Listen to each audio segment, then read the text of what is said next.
a Genaro García Luna o que vean, por ejemplo, a Iván Reyes Arzate, que justamente el día de hoy se declaró culpable de facilitar bueno, no exportación, tráfico de cocaína.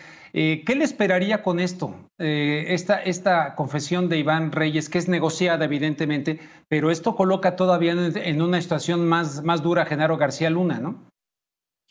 Claro, justamente personajes como el Freso, como el Pez, bueno, necesitan la protección de personajes como tú bien mencionabas, de Israel Arzate, quien tenía además incluso un sobrenombre, como lo tiene el Pez, como lo tiene el Fresa. En el mundo criminal se le conocía como la reina, así se La le reina. conocía, ese su alias dentro de los chats que lograron interceptar el gobierno de Estados Unidos y que gracias a este armado que se ha hecho durante mucho tiempo sobre sus complicidades, principalmente con el cártel de Sinaloa y específicamente con el cártel de los Beltrán Leiva, es que hoy, abrumado por toda la evidencia que está en su contra, como tú bien dices, se ha declarado culpable principalmente de recibir $290,000 a cambio de dar información a los grupos de crimen organizado para poder traficar con cocaína. Nada más ni nada menos, Rubén, que el director entonces de la División Antidrogas de la Policía Federal. Ahora, ¿qué le espera? Bueno, después de esta confesión de culpabilidad, el 6 de enero próximo es probable que se le dicte ya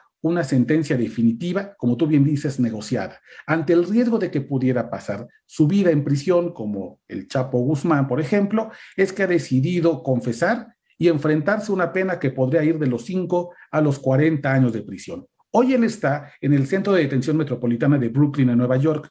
Sin embargo, para que él pueda acceder a esta pena, que incluso podría reducirse hasta 5 años, imagínate todo el daño que causó y solamente pisar la cárcel por 5 años, Por es cinco muy años. probable que el gobierno mexicano le exija, que el gobierno de Estados Unidos le exija pruebas de cómo estaba la cadena de corrupción durante su tiempo como servidor público y hasta qué tan arriba llegaba. Lo cual, evidentemente, Rubén, son muy malas noticias para Genaro García Luna, porque Oye, significan... y para Felipe Calderón, ¿no?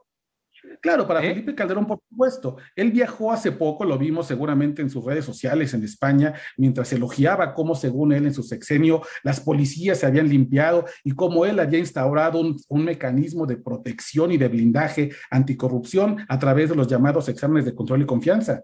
Hombre, me encantaría que después el expresidente Felipe Calderón saliera a explicar cómo es posible que ese gran mecanismo antiblindaje, anticorrupción, que según él ideó bajo su sexenio, tiene hoyos tan grandes del tamaño que su exdirector de la División Antidrogas tenía relaciones con la Barbie, con el principal gatillero de los Beltrán Leiva. ¿Y cómo es posible que Genaro García Luna fuera parte de ese engranaje? Porque, Rubén, no hay que ser genios para pensar en esto.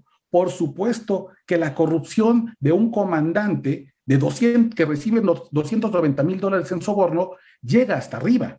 No es posible que Genaro García Luna no fuera parte de estos arreglos. Y en todo caso, si sabía o no sabía, hay una grave omisión o complicidad que necesita ser revisado y que además yo creo que a la medida que pase el tiempo y a medida que la historia nos va poniendo en su lugar, el gobierno de México y los mexicanos sabemos perfectamente quiénes nos gobernaron o quiénes nos desgobernaron en el primer sexenio de la llamada guerra contra el narco.